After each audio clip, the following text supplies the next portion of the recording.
just in case, I think, is one of the main reasons many of us, including myself, keep way too much. I used to think that I needed to keep every single attachment, like to a blow dryer, a blender, any accessory that came with something. I thought, I've got to keep this just in case I need it. It came with it for a reason. Also, I paid for all the parts. So I'm thinking, I've got to have this stuff, right? And honestly, I never ended up using any of that. If you didn't buy it because it included those items, you're not going to use them. I used to feel really guilty getting rid of home decor, thinking I used to love this. I betcha I'll put this out again. I bet I'll feel like, oh, I want to hang this picture. I want to set out this little figurine, this little knickknack. And I would think, I'm going to hold on to this. I finally got rid of this welcome home sign that was in my house.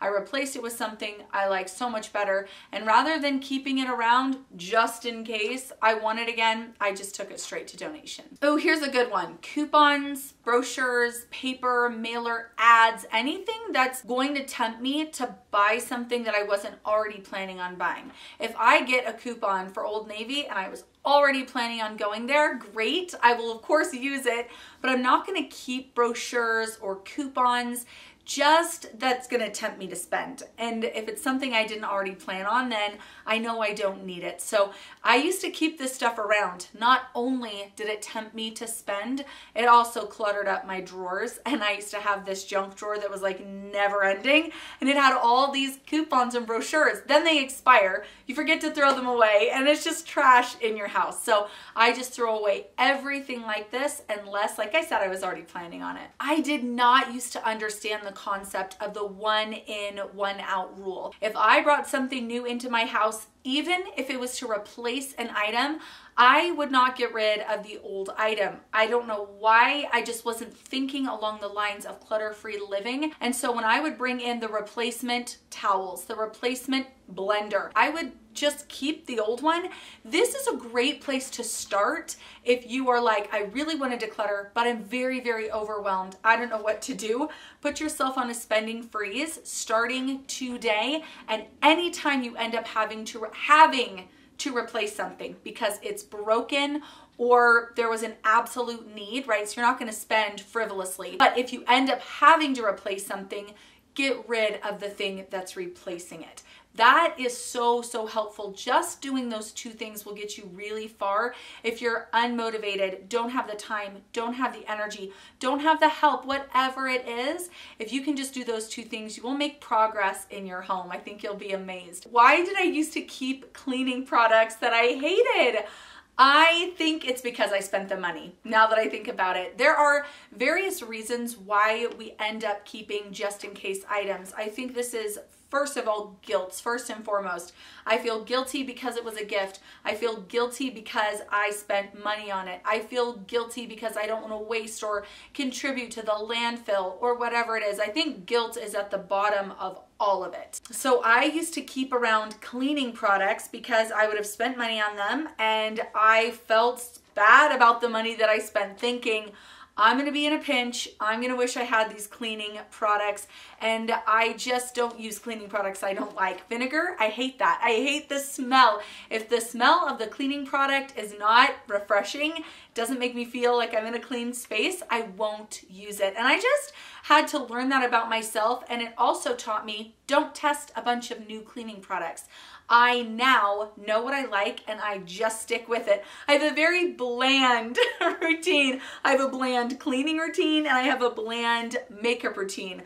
I like to think of it as simplified, and it's just because I know what I like and I know I'm not going to risk my money on something that I haven't tested. The only time I would do that is if I was testing it for the purposes of a video. If I was like, oh, let me test this so you don't have to. That's the only reason I would do it. But in my regular life, no. Similarly, I used to keep shampoos, conditioners, lotions, you know, makeup, anything in the cosmetic realm, I would keep. I would keep all this stuff, again, feeling so guilty for the money that I spent, thinking I can't get rid of it. I'm going to be so wasteful. I'm going to be so ungrateful. But keeping the item does not give you your money back. And once I realized that, I was like, okay, there's nothing benefiting me by keeping these items.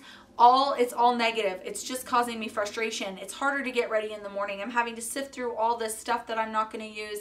And once I realized that my house is not a replacement for the landfill, everything changed. It became a lot easier to get rid of stuff guilt-free. During my decluttering process, my decluttering journey, right in the beginning, we tackled the basement, and I could not believe it. After I opened up so many boxes that I had been storing for 10 plus years, I couldn't believe the number of books that I had kept, thinking, I love this. I'm going to keep it because I'm going to reread it. Two thoughts here. One, if it's boxed up in a basement, how am I ever going to remember that I have it? Even if I wanted to read it, I wouldn't remember that I had it and I wouldn't be able to find it. So I don't keep books anymore. I have books for, again, my YouTube channel, but otherwise I really am so particular. I've allowed myself to have one shelf of books, and that's it. If it doesn't fit on the shelf, I've got to edit, declutter, delete.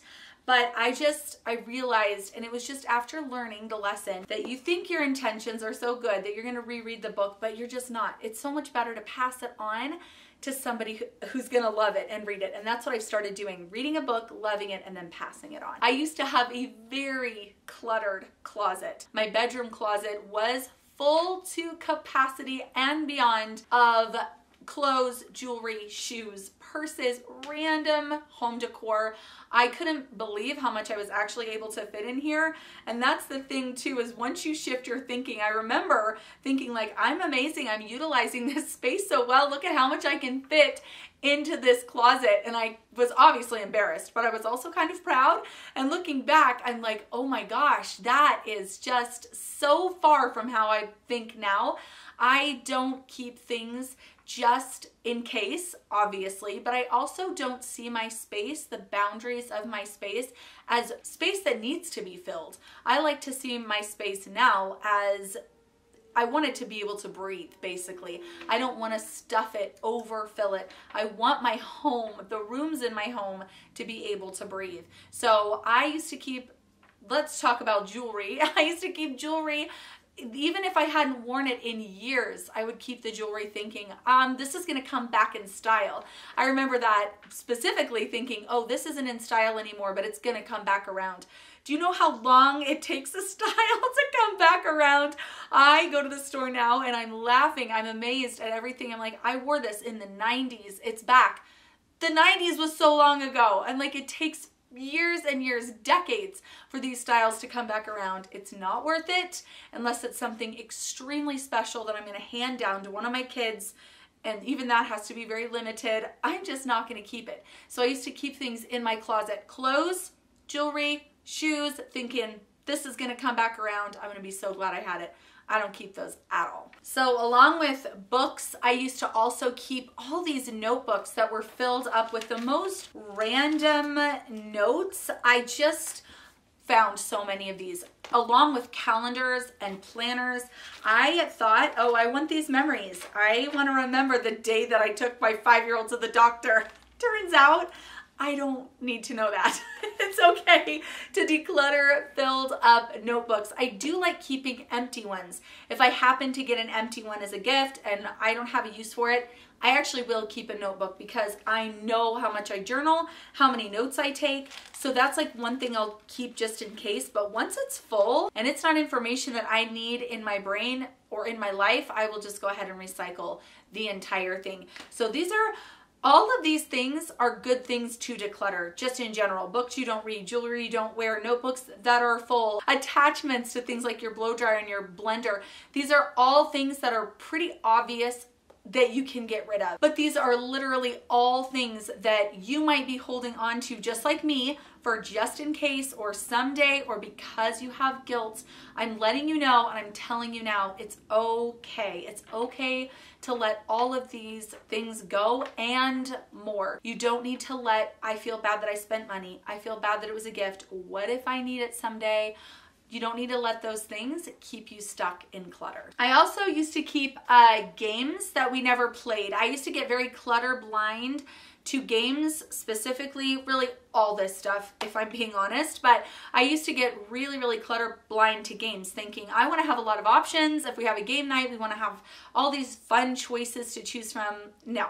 We always go back to our favorite games. We have our set of like 5 favorite games and we just play those on rotation. Same thing with clothes that you love. You wear the same things over and over again, and jewelry. It's like you really do. I think we're just creatures of habit and we don't really fully realize it.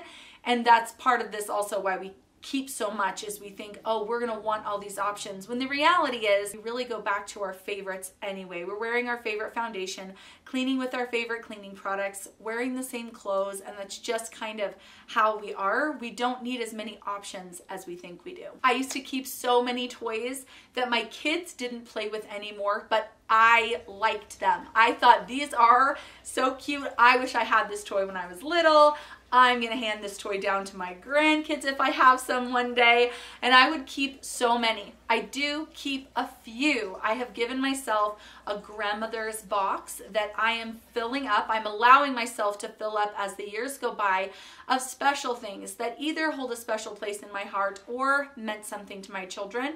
But I am so selective. I don't keep everything like I used to. And I think once you realize that too, this was very helpful when I realized I can keep some stuff, I just can't keep everything. Giving yourself permission to have a grandmother's box, to fill a shelf with books. It makes you keep your favorites first, and then the rest you're allowed to get rid of, realizing this is just cluttering my life. I don't need to feel guilty about this anymore. Well, I can't wait to hear what you used to keep just in case, or you're still struggling with. Let me help you in the comments. Thanks so much for being here. I've got another video on the screen. I'll meet you over there. Bye.